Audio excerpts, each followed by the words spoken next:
कुछ महीने बाद 3 अक्टूबर सिंगिस ब्लिंग। मुझे बस स्टोरी से मतलब है, स्टोरी अच्छी होनी चाहिए, मैंने कहा। ऑफ कोर्स होगी, देखोगे तो सही, उसने पॉपकॉर्न के दाने को मुंह में फेंकते हुए कहा। मैंने उसके हाथ से पॉपकॉर्न छीन लिया। मैं उसे परेशान करना चाहता था, क्योंकि वो गुस्से में और भी अच्छी लगती जब वो परेशान होकर बच्चों की तरह मुंह बनाती थी।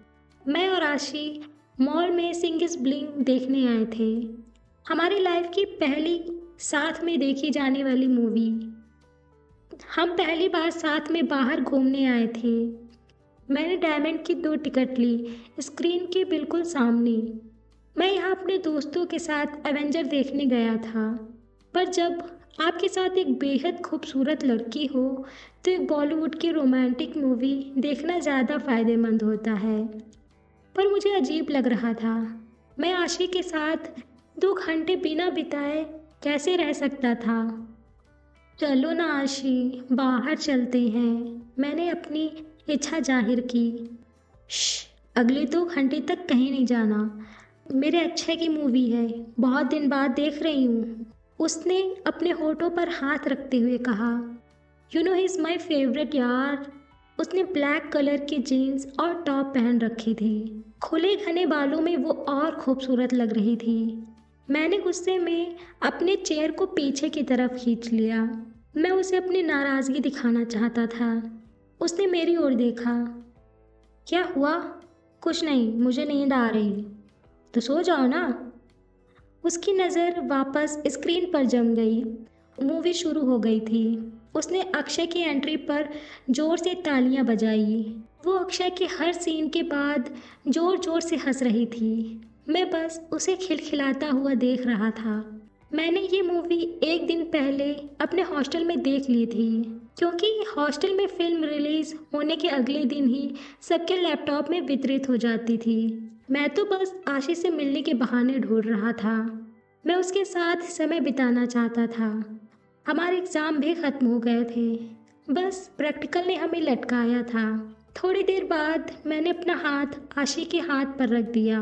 मूवी थिएटर में उसके हाथ को पकड़ने के लिए ये एक सही जगह थी। उसने कोई विरोध नहीं किया।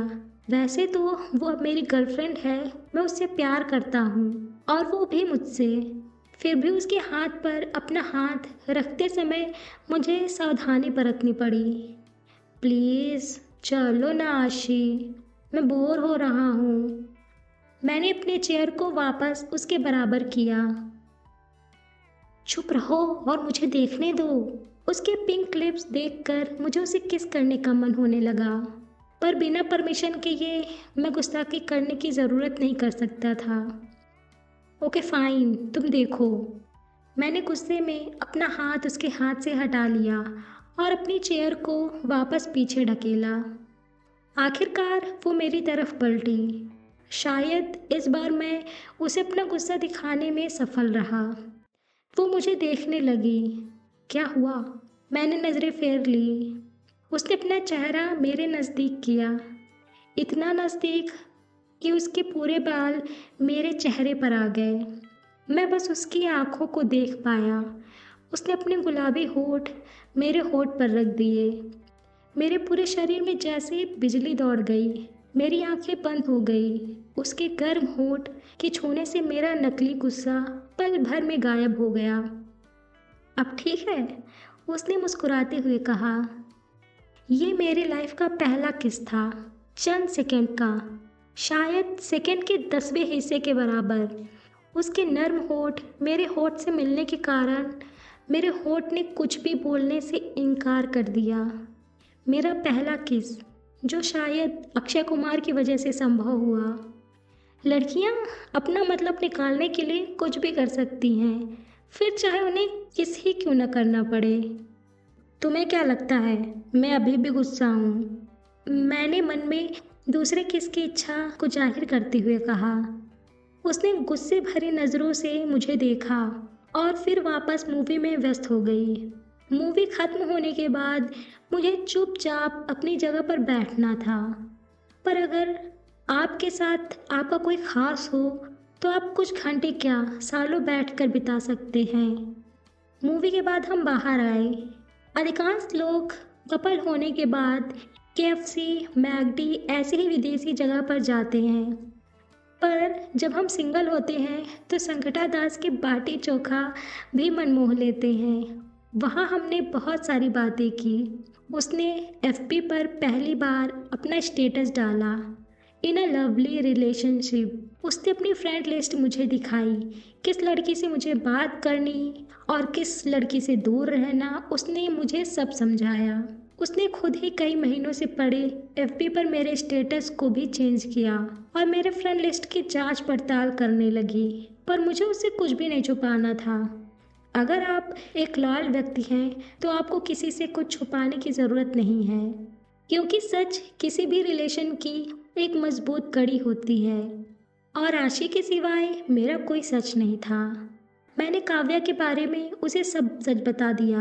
मैं हमारे बीच में कोई मिसअंडरस्टैंडिंग नहीं रखना चाहता था। काव्या मेरी सबसे अच्छी दोस्त थी, शायद दोस्त से कुछ ज़्यादा। अक्सर आप किसी ऐसे शख्स के साथ होते हैं जिसके रिश्ते को आप दोस्ती और प्यार के बीच नहीं रख सकते। इस अनोखे रिश्ते को किसी नाम की ज़रूरत नहीं होती। वो मेरी सीनियर थी और मेरी सबसे अच्छी दोस्त। हम एक दूसरे को हमेशा खुश रखने की कोशिश करते थे, एक दूसरे को समझते थे, सारी बातें शेयर करते थे। पर आज तक मुझे इस अजीब रिश्ते का नाम नहीं पता और ना ही मैं उसे कोई नाम देना चाहता था। शायद बिना नाम के ही हमारा ये रिश्ता अच्छा था। किसी रिश्ते का नाम देने के बाद हम उस रिश्ते के अनुसार ही अपनी फीलिंग बना लेते हैं। आशी ने काव्या से मिलने के लिए अपनी इच्छा जाहिर की और मैंने उसे मिलवाने का वादा किया। शाम हो चुकी थी। हम वापस बीसीडी लौटने लगे। मटियारी चौराहे पर बन रहे फ्लाईओवर से बहुत जाम में फंसना पड़ता।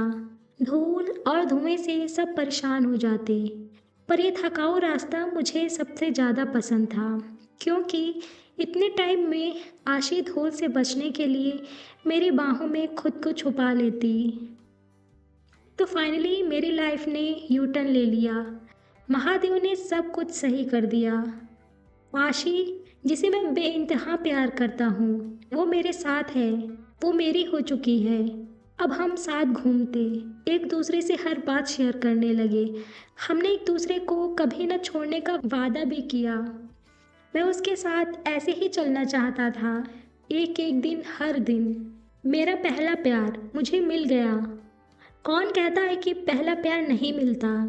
शायद इसकी ये वजह है कि थोड़े से मुश्किल आने पर लोग प्यार करना छोड़ देते हैं। मिलना ना मिलना ये भले ही ऊपर वाले के हाथ में हो, पर अगर हम कोशिश भी ना करें तो ये गलत बात है। सबसे पहले हमें उस इंसान को अपनी फीलिंग बतानी चाहिए जिससे हम प्यार करते हों, जिसमें एक सच्चाई हो। हो सकता है कि वो आपको ना मिले, पर आप उसके दिल में हमेशा रहेंगे। कुछ पाने के लिए जो प्यार हो उसे स्वार्थ ही बोला जाएगा। So finally we are committed. मेरे सारे दोस्त एक बार फिर से मेरे साथ हैं। बेशक मुझे अपने दोस्तों से दूर रहने के लिए बहुत सारी गालियाँ सुननी पड़ी, पर अब मैं अपने दोस्तों के साथ रहना चाहता था। मुझे उनकी गालियों, उनके अजीबोगरीब सुझाव, उनकी पकाऊ बातों की ज़रूरत थी। मेरे दोस्तों ने सिल्वर लाइन में एक साथ में रहने के लिए एक फ्लैट लिया, जो कॉलेज से 5 मिनट की दूरी पर था। सब कुछ फिर से अच्छा हो गया, पर न जाने क्यों कुछ बाकी लग रहा था। कुछ था जिसकी वजह से सब परफेक्ट नहीं था। शायद ये कमी काव्या की थी। उस एक्सीडेंट के बाद से हम कभी नहीं मिले। आज लगभग 2 महीने होने को थे, पर उसका कुछ पता नहीं था। उसका फ़ोन भी बंद आ रहा था। उसने उस दिन के बाद से कॉलेज आना भी बंद कर दिया। मैं अक्सर आशी से मिलने के बाद बास्केटबॉल कोर्ट के बाहर बैठा रहता कि शायद वो कभी खेलने आ जाए। मुझे अभी भी याद है जब मैं उसे पहली बार मिला था, सो कॉल्ड रैगिंग में। उसके छोटे बाल, हिटलर वाला बिहेवियर। मुझे नहीं पता था कि वो मेरी इतनी अच्छी दोस्त बन जाएगी। वो एक साफ दिल की लड़की थी। उसे किसी से कोई डर नहीं था। वो उड़ना चाहती थी अपने ख्वाबों के साथ। उसकी बच्चों वाली हरकतें, दूसरों को खुश देखना, उसका ढाबों के मालिक के तकिए के नीचे पैसे रखना, मुझे सब कुछ याद था। उसे मेरी हर शायरी बहुत पसंद आती। पर उसने झूठ क्यों बोला कि वो आशी से मिली थी। और उसने ये भी कहा कि आशी ने मुझे इरिटेटिंग कहा। मुझे उससे अपने सवालों के जवाब चाहिए थे, पर अभी बस मुझे उससे मिलना था, उसे देखना था, उसके लिए शायरी लिखनी थी। मैंने उसे एक बार फिर कॉल करने की सोची। मैंने अपना फ़ोन निकाला। 3 व्हाट्सएप मैसेज फ्रॉम आशी। 12:14 AM, 30 मिनट पहले। I miss you my Duffy, where are you. मुझे तुमसे अभी मिलना है। आशी का आधे घंटे पहले मैसेज आया और मुझे सुनाई कैसे नहीं दिया। वो मुझे मिस कर रही थी। सॉरी, मैंने मैसेज अभी देखा। तुम मुझे मत खाना, प्लीज़ फॉरगिव ना माई सोना। नहीं, प्लीज़ ना माई चॉकलेटी। नहीं, please, I am your duffer ना। You said you are duffer, you are my duffy. Okay please forgive ना। ओके, पर एक शर्त है। You can take my life. हा, पागल, अपनी जान की जान कैसे ले सकती हूँ। ओके, शर्त ये है कि you have to come my hostel right now. What? सोच लो, अगर तुम्हें मुझसे बात करनी है तो अगला मैसेज मेरे हॉस्टल आकर ही करना। बट इट्स नॉट पॉसिबल यार। Last seen 12:45 AM। अब ये मेरे लिए एक चुनौती थी। जब आप प्यार में हो तो ऐसी चुनौती के लिए हमेशा तैयार रहना होता है। और ऐसे मौके पर अपने बाबू सोना की जिद से कभी नहीं जीत सकते, इसलिए हारना सबसे अच्छा ऑप्शन होता। अब मुझे अपने दोस्तों की याद आई। ऐसे सिचुएशन में सबसे पहले दोस्त ही याद आते। मैंने अपनी नज़रें दौड़ाई। अनिरुद्ध और साजन स्टार अवार्ड के एपिसोड देखने में व्यस्त थे। सूर्य नारायण अपने टाइम पर सो चुका था। मैंने आशी के इस टास्क के बारे में सबको बताया। कुत्ता पाल लेना मगर लड़की न पालना, कहते हुए दोनों वापस स्टार वक्त में खो गए। अब मैंने सैंडी की ओर अपनी भोली शक्ल को पेश किया। मैं और सैंडी PCT कॉलेज के गेट के पास थे।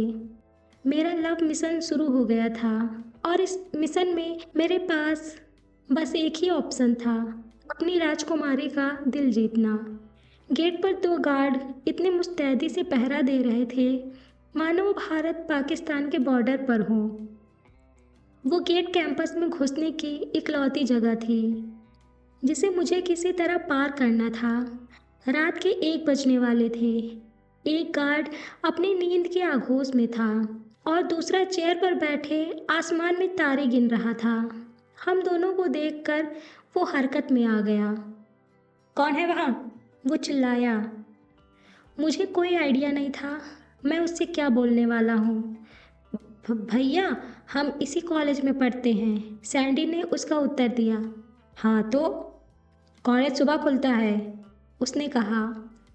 भैया, हमें हॉस्टल जाना है। सैंडी सीधे असली मुद्दे पर आया। हॉस्टल जाना है? कार्ड दिखाओ। मैंने सैंडी को देखा। वो तो नहीं है, उसने गार्ड से कहा। तो आप अंदर नहीं जा सकते। अरे भैया, आप भूल गए, हम फर्स्ट ईयर में यहीं रहते थे, सैंडी ने अपनी शक्ल उजाले में दिखाते हुए कहा। गर्लफ्रेंड का चक्कर है क्या? उसने कहा। इतनी रात में भला कोई अंदर क्यों जाना चाहेगा? भैया, सच्चा वाला प्यार है, प्लीज़ इसे मत रोकिए। आज अगर ये नहीं गया तो भाभी सुसाइड कर लेंगी, सैंडी ने मुझे आंख मारते हुए कहा। भाभी? गार्ड ने हैरान होते हुए पूछा। मतलब मेरी भाभी, उसकी गर्लफ्रेंड, सैंडी ने सर पकाते हुए बोला। गार्ड हम पर हंसने लगा। यार, तुम लोगों को ऐसे चुतियापे सूझते कैसे हैं? मैंने मुट्ठियां भींच ली, पर ऐसे मौके पर गधे को भी अपना बाप बनाना पड़ता है। अरे भैया प्लीज़, बस बाहर तक ही तो जाना है, हम कौन सा उसके रूम में जा रहे हैं, मैंने उसे समझाते हुए कहा। नहीं, मेरी नौकरी चली जाएगी, आई एम नॉट अलाउ। उसने इंग्लिश के वर्ड बोले जो ग्रामेटिकली पूरी तरह से गलत थे, पर हमें उसे खुश करना था। अरे वाह, आपको तो इंग्लिश भी आती है, सैंडी ने कहा। गार्ड अपनी उपलब्धि पर खुश हो गया। हम भी बीए फाइनल बिहार से हैं, वो भी इंग्लिश से, उसने जोश में बोला। तो फिर आप यहाँ कैसे? मतलब गार्ड भैया, सैंडी ने पूछा। गरीबी भैया गरीबी, आगे पढ़ने के लिए पैसा नहीं था और मेरा मन भी नहीं था, पर मैं कॉलेज में रहना चाहता था, इसलिए मैं अब कॉलेज में हूँ, उसने कहा। अरे भैया, तब तो आप गर्लफ्रेंड का लोचा समझते ही होंगे, सैंडी ने कहा। गार्ड मेरी तरफ देखकर मुस्कुराया, जिसका मतलब था वो सच में गर्लफ्रेंड का लोचा समझ रहा था। ठीक है, पर जल्दी आना, और अगर किसी ने पकड़ा तो तुम मुझे नहीं जानते हो और तुम यहाँ से नहीं घुसे थे, ऐसा तुम्हें कहना होगा। हमने अपना पहला बैरियर पार कर लिया। अगले बैरियर तक अब मुझे अकेले जाना था। सैंडी से मेरा कॉन्ट्रैक्ट पहले गेट तक ही था। गर्ल्स और बॉयज़ दोनों हॉस्टल कैंपस के अंदर थे, जिसके लिए टाइट सिक्योरिटी रहती थी। अगला बैरियर आशी के हॉस्टल का गेट था, जिसे पार करना डॉन को पकड़ने से भी ज़्यादा मुश्किल था। फाइनली मैं उसके हॉस्टल के सामने था, आशी के दिए हुए टाइम से 45 मिनट बाद। रूम नंबर 339, उसका रूम तीसरे मंजिल पर था। रूम की लाइटें बंद थी। मुझे लगा शायद वो सो गई हो। मैंने उसे मैसेज किया, हाय माई स्लीपी प्रिंसेस, योर डफ is available now, double tick, message seen. अगले ही मिनट उसके रूम की लाइट ऑन हुई और वो बालकनी में आई। उसके साथ दो और सहेलियां भी थीं, जिसमें एक आंचल भी थी। वो दोनों मुझ पर हंस रही थी, पर मैं अपनी आशी को देख सकता था। उसने ऊपर से फ़ोन लगाया। And we finally here, you have to come in my room. मुझे अपनी डफ़ी को हक करना है, उसने कहा। ये डियर सुनने में जितना रोमांटिक था, वास्तविक में उतना ही खतरनाक। मैं किसी भी तरह से उसके रूम में नहीं जा सकता था। अंदर वार्डन का एक गैंग रहता था और सामने लोहे की मजबूत गेट। बेशक गर्ल्स हॉस्टल में कौन नहीं जाना चाहेगा, पर अगर वो खुद मिस्टर इंडिया हो तो। Okay my Sweetu, you know मुझे हाइट से डर लगता है और ना ही मैं कोई स्पाइडरमैन हूँ, बट फिर भी मैं पीछे की पाइप से चढ़ने जा रहा हूँ। पता नहीं कैसे, पर मैं ज़रूर आऊँगा अपने आशी से मिलने। ओ माई डफी, डोंट कम, मैं मजाक कर रही थी। तुम रुको, मैं नीचे आ रही हूँ। मैंने राहत की सांस ली। मेरी ट्रिक सफल हुई। थोड़ी देर बाद वो अपने फ्लोर से नीचे उतरी। मैं इसके पीछे से, जहाँ गार्ड नहीं आ सकते थे, वहाँ मैं आशी के नज़दीक आ सकता था। अब वो मेरे सामने थी। मैं दौड़कर उसे गले लगाना चाहता था। मैं उसे बताना चाहता था कि मैंने उसे कितना मिस किया, पर हम चाह कर भी एक दूसरे को गले नहीं लगा सकते थे। हम दोनों के बीच में लोहे की एक मोटी दीवार थी, जिसे आयरन मैन के सिवाय और कोई नहीं तोड़ सकता था। उसने ट्राउज़र और टॉप पहन रखा था, जिस पर छोटे छोटे दिल के आकार बने हुए थे। मैंने लोहे के ग्रिल से बाहर से उसका हाथ अपने हाथ में लिया। वो मुझे देखने लगी। I really missed you a lot, उसने कहा। उसकी आंखों में उसकी बेचैनी साफ झलक रही थी। मैं उसे अपने बाहों में भरकर बताना चाहता था कि मैं उसे कितना प्यार करता हूँ, पर यह संभव नहीं था। हम एक दूसरे का हाथ पकड़कर बैठे रहे। वो मेरे सामने थी, इतना मेरे लिए काफ़ी था। इतना प्यार करते हो मुझसे, उसने पूछा। नहीं, इससे भी ज़्यादा, मैंने कहा। वो हंसने लगी। वो मुझे अपने पास पाकर खुश थी। उसकी खुशी उसके चेहरे पर साफ झलक रही थी। आशी, अगर हमें यहाँ किसी ने देख लिया तो? मुझे डर था कि कहीं हमें इस हाल में कोई देख न ले। आई डोंट केयर, उसने कहा। पूरा वातावरण गहरी खामोशी में था। चारों तरफ सन्नाटा, सब नींद के आगोश में थे। हमारे साथ अगर कोई जग रहा था तो वो बस चांद और तारे। वो हम पर बराबर नजरें गड़ाए थे। आशी का हाथ मेरे हाथों में था।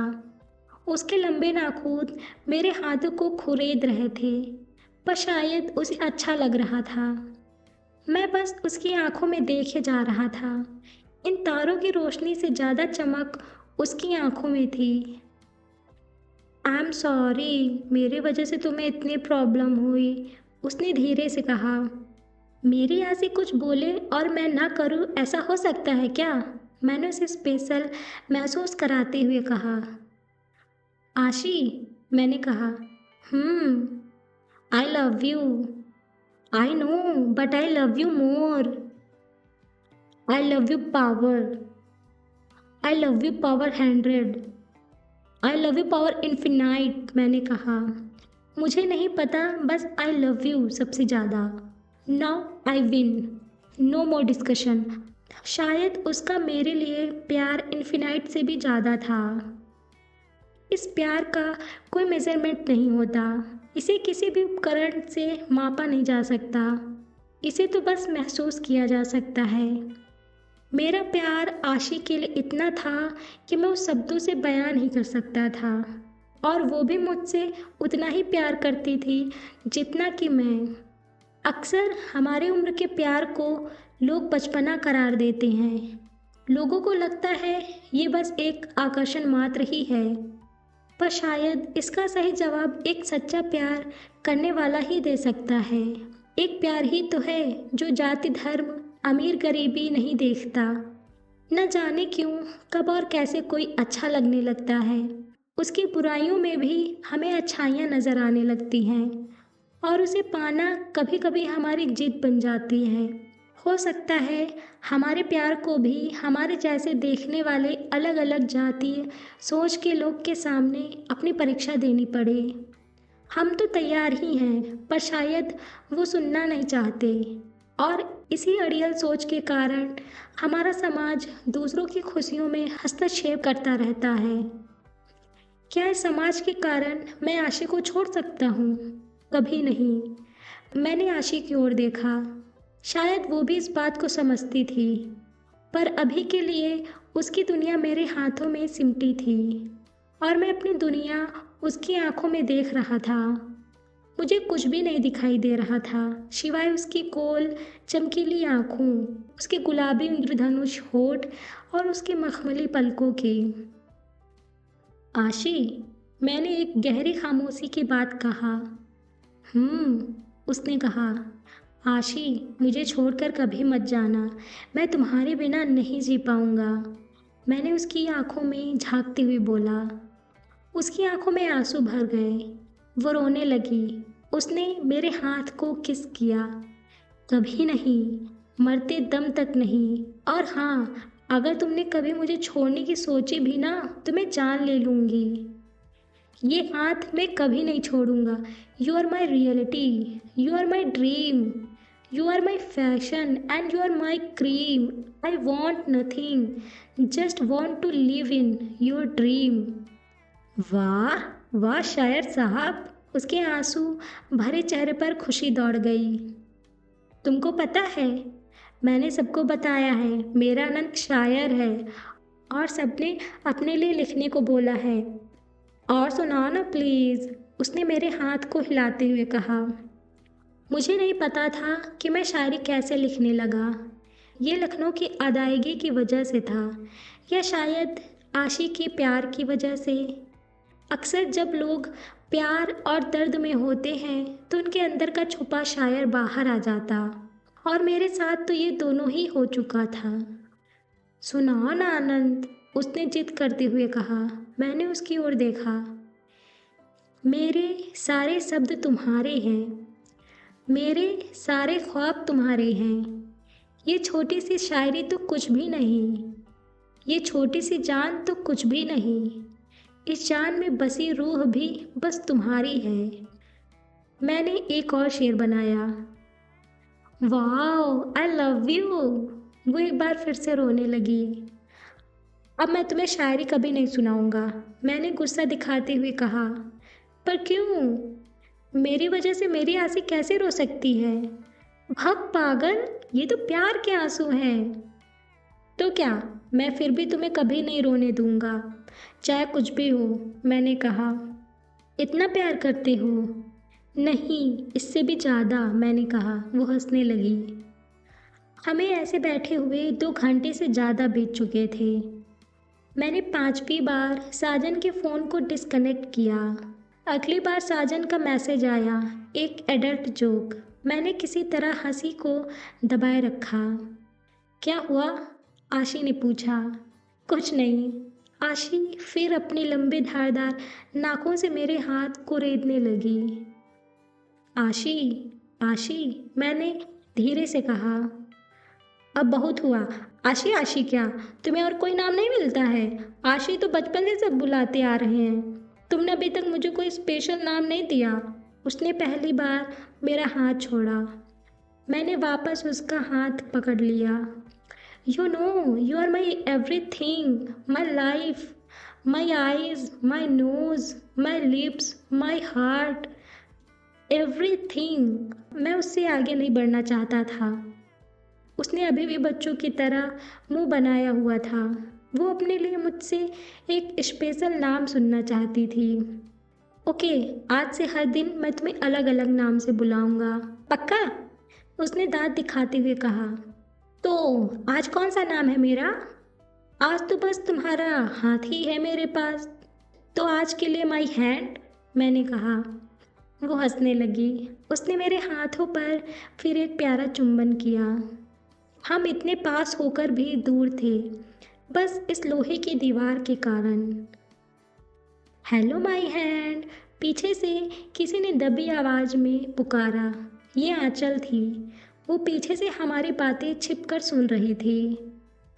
हेलो लव बर्ड्स, कैसे हो? उसने धीमी आवाज़ में कहा। उसने पीछे से आशिक को हग किया। यू गाइस कैरी ऑन, मैं बस ऐसे ही आ गई। उफ, ये 4 दीवारी, 2 जिस्म, एक जान, क्या क्या करवाता है ये भगवान। वो हमें चिढ़ाते हुए वापस चली गई। उसने जाते हुए हमें गुड नाइट विश किया। ये हमारा अब तक का बेस्ट नाइट था। हम एक दूसरे के पास थे। हम एक दूसरे को महसूस कर सकते थे। पता है अनंत, आंचल ने पहले ही तुम्हारे फीलिंग के बारे में मुझे सब बता दिया था। जब तुम और अनिरुद्ध ने उस दिन डेट का प्लान बनाया था, और उस दिन हम लोग खूब हंसे थे जब तुम पैसा उस वेटर को दे दिए और फिर तुम्हारे पास पैसे नहीं बचे। तुम्हारा मुंह देखने लायक था, उसने उसने चिढ़ाते हुए कहा। पर इसमें मेरी कोई गलती नहीं थी, मैंने मुंह बनाते हुए कहा। मुझे पता है, हम दोनों रोज़ तुम्हारी बातें करते हैं। तुम्हें नहीं पता, जब मैं तुम्हें इग्नोर कर रही थी तो मैंने तुम्हें कितना मिस किया। और तुम्हें नहीं पता मैं कितना रोया था जब तुम्हारे सो कॉल्ड बॉयफ्रेंड के बारे में पता चला। थोड़े दिन और यही चलता तो मैं देवदास बन गया होता। वो खिलखिलाकर हंसने लगी। उसकी प्यारी हंसी जो किसी के भी प्यार में फिर पड़ जाने के लिए काफ़ी थी। वो अपनी हंसी को कंट्रोल नहीं कर पा रही थी। आई वॉन्ट टू किस यू, मैंने कहा। उसकी हंसी एकदम से रुक गई। वट? उसने अपनी छोटी आंखें बड़ी कर ली। हाँ, अब मन किया तो बोल दिया, मैंने संकुचाते हुए कहा। नो, उसने कहा। No, but why? You love me ना? हाँ डफर, पर कैसे? इस लोहे को किस करूं? मेरे होठ कट गए तो? वैसे आई ऑल्सो वॉन्ट टू किस यू, उसने कहा। शायद ये पहली बार था कि हम दोनों एक दूसरे को किस करने के लिए तड़प रहे थे, पर इस लोहे की दीवार को ये मंजूर नहीं था।